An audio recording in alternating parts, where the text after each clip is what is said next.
Atila, el azote del mundo.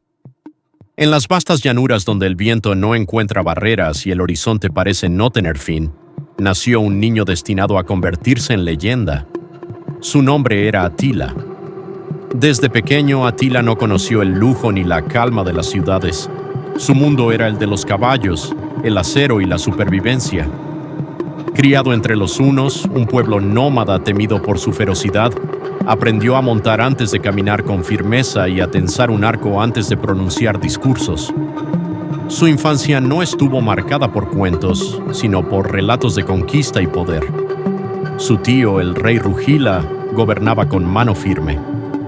Bajo su tutela, Átila y su hermano Bleda fueron educados no solo como guerreros, sino como líderes.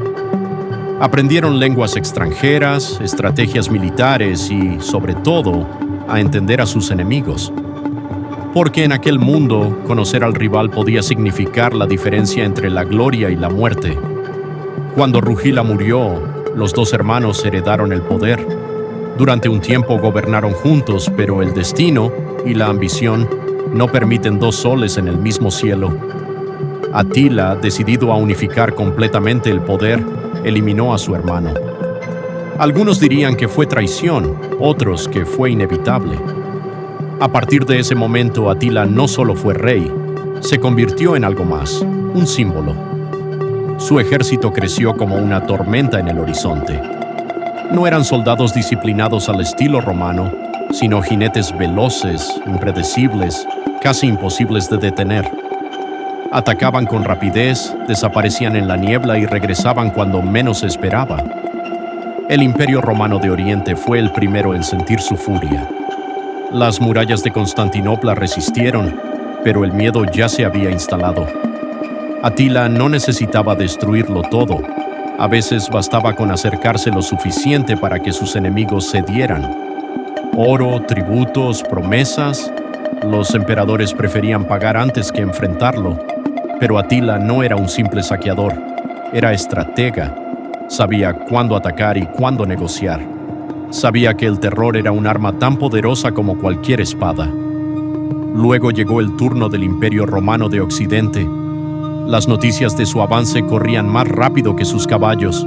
Ciudades enteras eran abandonadas antes de que su ejército llegara. Campesinos, nobles, soldados, todos temían el mismo nombre. En el año en que cruzó el Rin, Europa contuvo el aliento. Su marcha fue imparable. Atravesó tierras, quemó campos, derribó fortalezas, pero no todo sería victoria.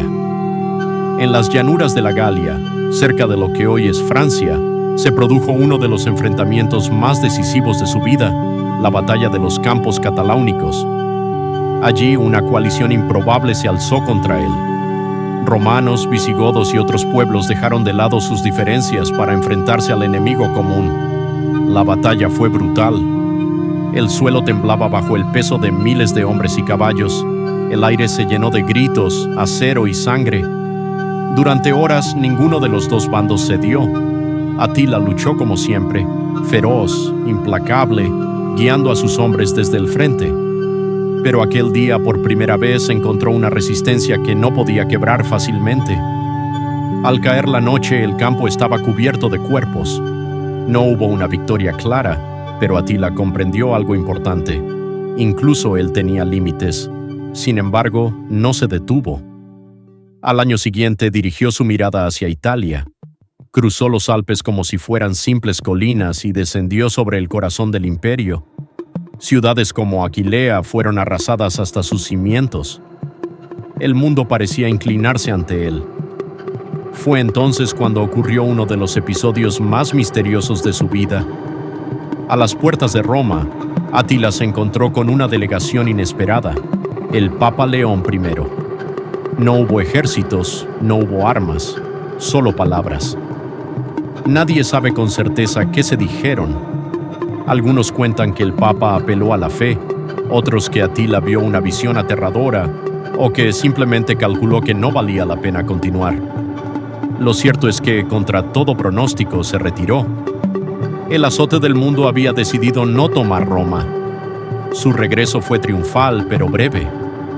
Poco después, durante una celebración, algunos dicen que en su noche de bodas, Atila murió de forma repentina, sin batalla, sin espada, sin enemigos visibles, así como había vivido, rodeado de misterio. Su muerte dejó un vacío imposible de llenar. Su imperio, construido con fuerza y temor, comenzó a fragmentarse. Sin su líder, los hunos perdieron la cohesión que los había hecho invencibles, pero su nombre no desapareció. Atila pasó a la historia como el azote de Dios, un hombre que hizo temblar imperios, que desafió a Roma y que convirtió el miedo en su mayor aliado. Sin embargo, más allá del mito, queda la figura de un líder complejo, brutal, sí, pero también inteligente, despiadado, pero estratégico. Un hombre que surgió de las estepas y obligó al mundo a mirarlo.